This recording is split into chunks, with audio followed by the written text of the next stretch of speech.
അപ്പോൾ ക്രിസ്മസ് സ്പെഷ്യലായിട്ട് ഞങ്ങൾക്ക് വേണ്ടി ഒരു ക്രിസ്മസ് ഗാനം കൂടി ഒന്ന് പാടണം. എൻ്റെ ഒരു ടീച്ചർ പ്രൊഫസർ സുശീല മാഷ് ടീച്ചർ 1-2 പാട്ടുകൾ ചെയ്തായിരുന്നു. അതിലിപ്പോൾ ഈ പ്രാവശ്യം കഴിഞ്ഞ പ്രാവശ്യം ഒരു പാട്ട് എന്നോടും അയച്ചു മകൾ ചെയ്ത് മകള് തന്നെ ഒന്ന് മ്യൂസിക് ചെയ്ത് ഒന്ന് പാടണം. കർത്താവിൻ്റെ നമ്മുടെ ക്രിസ്മസിൻ്റെ പാട്ട്. അപ്പം അത് വേണ്ടി 4 വരി ഒന്ന് പാടാം. രക്ഷകനാം പൊന്നുണ്ണി പിറന്നു നക്ഷത്രങ്ങൾ കണ്ണ് ചിമ്മും രക്ഷകനാം പൊന്നുണ്ണി പിറന്നു നക്ഷത്രങ്ങൾ കണ്ണു ചിമ്മും നിലരാവിൽ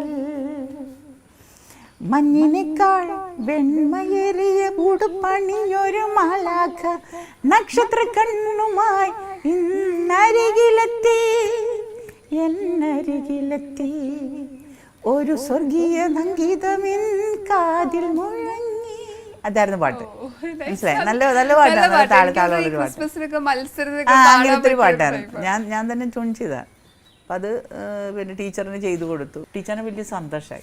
ഇങ്ങനെ ചെയ്തല്ല ടീച്ചറിന് വേണ്ടി ഒരു പാട്ട് ചെയ്യാൻ.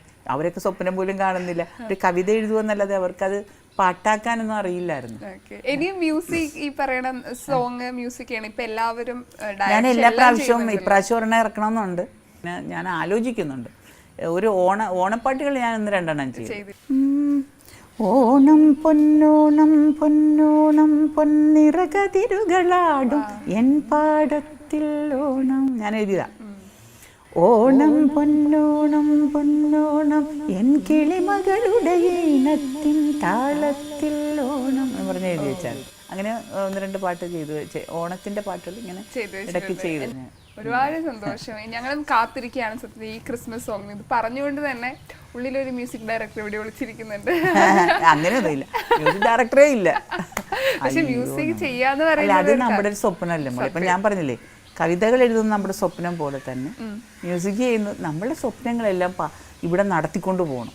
നമുക്ക് ഇത്തിരി ജീവിതം കടന്നു പോകാൻ വന്നവരല്ലേ നമ്മൾ, ഇല്ലേ? ആരെങ്കിലും ഇവിടെ ജീവിക്കുമോ ജീവിതകാലം മുഴുവൻ? അപ്പൊ കടന്നു പോകുമ്പോൾ നമ്മുടെ സ്വപ്നങ്ങൾ, നമുക്ക് മഴ നനയാൻ സ്വപ്നമുണ്ടെങ്കിൽ മഴ നനയണം.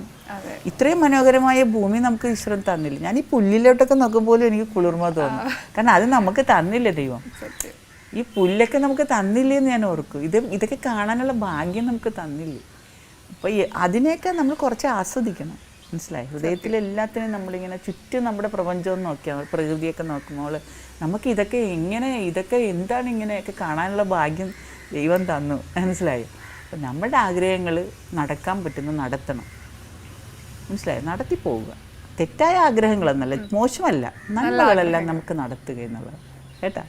കൊച്ചല്ലേ, അപ്പം അതുകൊണ്ട് മോക്ക് ഇനിയും ഒരുപാട് നാളുകൾ ഒരുപാട് കാര്യങ്ങൾ ചെയ്യാനുണ്ട്. അപ്പം അതൊക്കെ ചെയ്ത് മടങ്ങും. കേട്ടാ? ഒരു ക്രിസ്മസ് സന്ദേശമായിട്ട് എടുത്തു. ഒരുപാട് സന്തോഷമുണ്ട് മാമിൻ്റെ കൂടി ഇത്ര നേരം സംസാരിക്കാൻ പറ്റിയില്ല, വിശേഷങ്ങൾ ചോദിച്ചറിയാൻ പറ്റിയില്ല. ഇനിയും പാട്ടുകൾ പാടണം, സമൂഹത്തിന് വേണ്ടി നല്ല കാര്യങ്ങളും ചെയ്യണം. ഞങ്ങൾ അതിനായിട്ട് കാത്തിരിക്കുകയാണ്. ഒരുപാട് സന്തോഷം. അപ്പോൾ നമ്മുടെ കൈരളി പ്രേക്ഷകരോട് എന്താ പറയാനുള്ളത്? കൈരളിയുടെ എല്ലാ പ്രേക്ഷകർക്കും ക്രിസ്മസിൻ്റെ നിങ്ങൾക്ക് എല്ലാവർക്കും സമാധാനവും സന്തോഷവും പരസ്പരം സ്നേഹിക്കാനുള്ള എല്ലാം നിങ്ങൾക്ക് എല്ലാവർക്കും കിട്ടട്ടെ എന്ന് മാത്രം ആശംസിക്കുന്നു. ക്രിസ്മസിൻ്റെയും നമ്മളുടെ ജനുവരി നമ്മുടെ ന്യൂ ഇയറിൻ്റെ എല്ലാവിധ ആശംസകളും നേരുന്നു. നന്ദി, നമസ്കാരം.